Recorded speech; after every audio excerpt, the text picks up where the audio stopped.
नमस्कार दोस्तों, आज हम सुनेंगे एक ऐसी पवित्र कथा जो शक्ति, प्रेम और त्याग की मिसाल है। कहते हैं जब एक स्त्री को सच्चा प्रेम होता है तो वह देवी देवताओं को भी अपना वचन निभाने पर मजबूर कर देती है।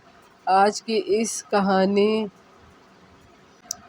में तुलसी विवाह की एक ऐसी देवी की भक्ति जिनमें भगवान विष्णु को भी अपना बना लिया। चलिए शुरू करते हैं तुलसी और जलंधर की अद्भुत कहानी। तो सुनने वाले की मन की बहुत भक्ति की भावना जाग जाती है। बहुत समय पहले की बात है। स्वर्ग और धरती पर धर्म और अधर्म के बीच संघर्ष हो रहा था। उस समय असुरों का शासन था।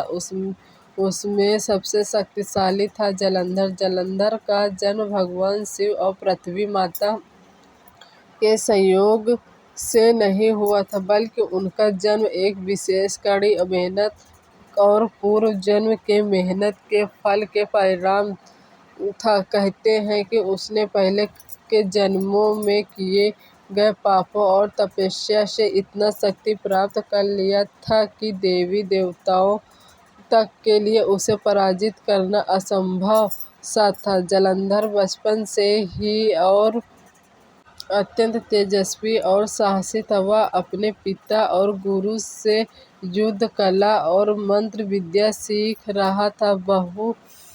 और वह उसकी इतनी शक्ति बढ़ गई कि कोई देवी या मानव उसके सामने टिक नहीं सकता था। उसके राज्य में असुरों का संख्या बहुत लगातार बढ़ती जा रही थी। वह प्रत्येक क्षेत्र में अपनी शक्ति स्थापित करने लगा, लेकिन जलंधर की शक्ति की समस्या उनकी पत्नी वृंदा की शक्ति की थी।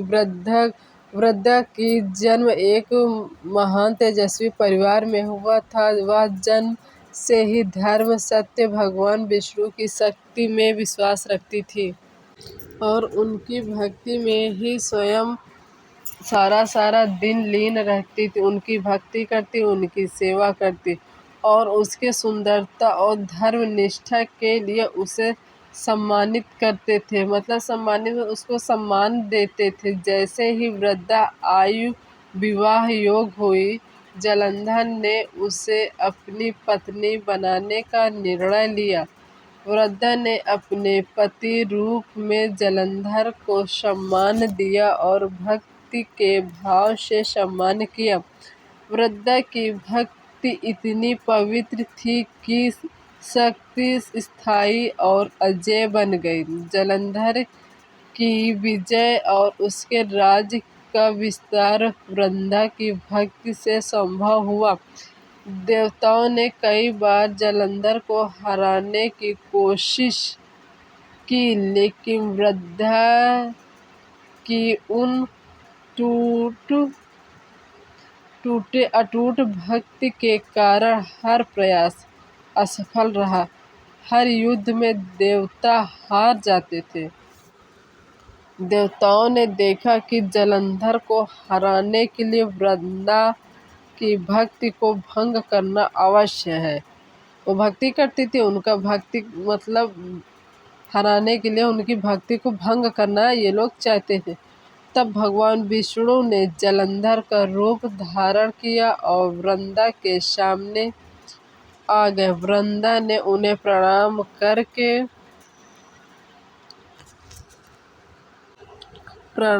अपना पति समझकर उन्हें हाथ जोड़कर फिर से प्रणाम किया और पूरी श्रद्धा से उनकी सेवा की। जैसे वृंदा ने आशीर्वाद दिया, जलंधर की शक्ति उधर खत्म हो गई, धीरे धीरे खत्म होने लगी और 2-4 मिनट के बाद पूरी शक्ति उनकी खत्म हो गई।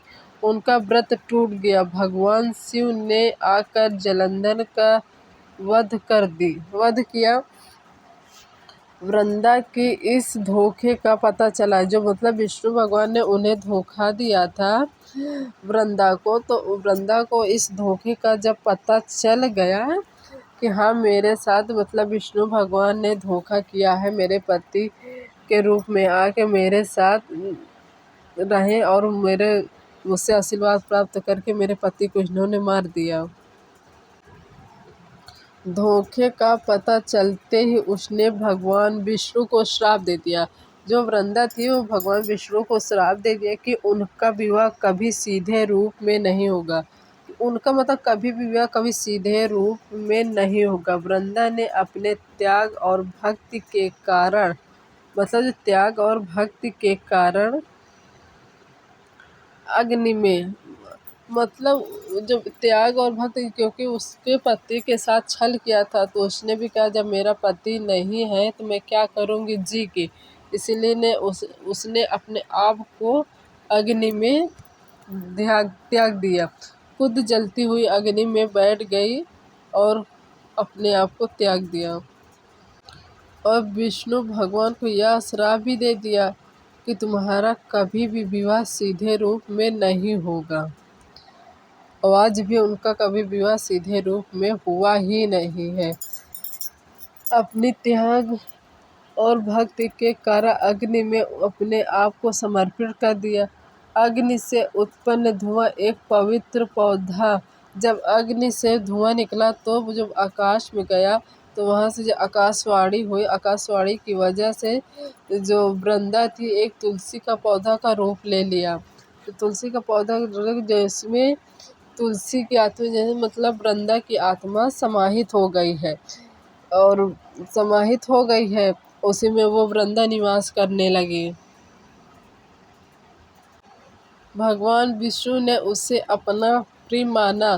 तुलसी पौधे का रूप लेने के बाद वह देवी तुलसी बन गई जिनकी पवित्रता और शक्ति के कारण उन्हें देवताओं के विशेष रूप में पूजा योग्य माना जाता है। तुलसी पौधे के माध्यम से भक्ति और ईश्वर की कृपा का संदेश हर घर तक पहुंचने लगे।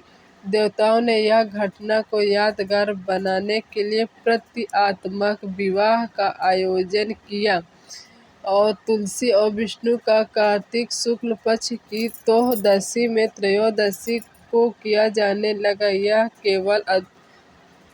यह केवल प्रतीकात्मक नहीं बल्कि दिल की भक्ति को दर्शाने वाला था। इसलिए हर घर में महिलाएं तुलसी की पूजा करती हैं, वो उससे सुंदर कपड़े आभूषण पहनाती हैं और विष्णु की शालिग्राम रखा जाता है। इसके बाद पूजा खत्म करते हैं। तुलसी विवाह के दिन पूरे घर में हर्ष उल्लास से तैयारी की जाती है। महिलाएं गीत गाती हैं, प्रसाद बनाती हैं और अपने परिवार की भलाई के लिए व्रत रखती है। इस विवाह का महत्व यह है कि सच्ची भक्ति और निष्ठा से कोई भी भक्ति पराजित हो सकती है। जालंधर की हार और वृंदा का त्याग दर्शाता है कि धर्म और भक्ति की विशेष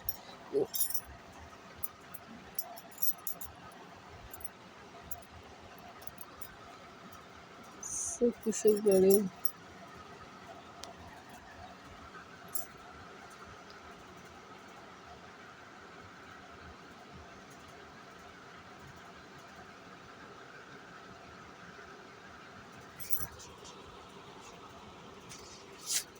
मदद का होगा चलता नहीं रहता ऐसे बच्चों को।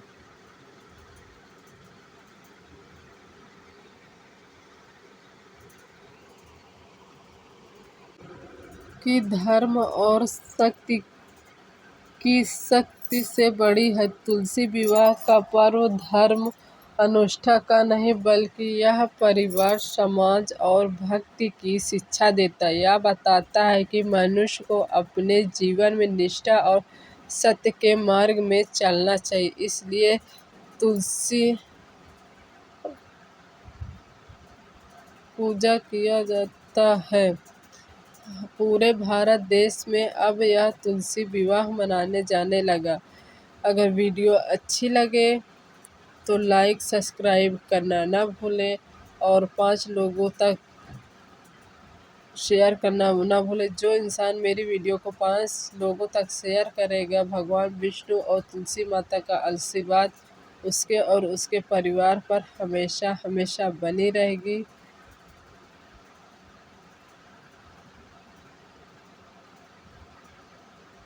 आप सभी को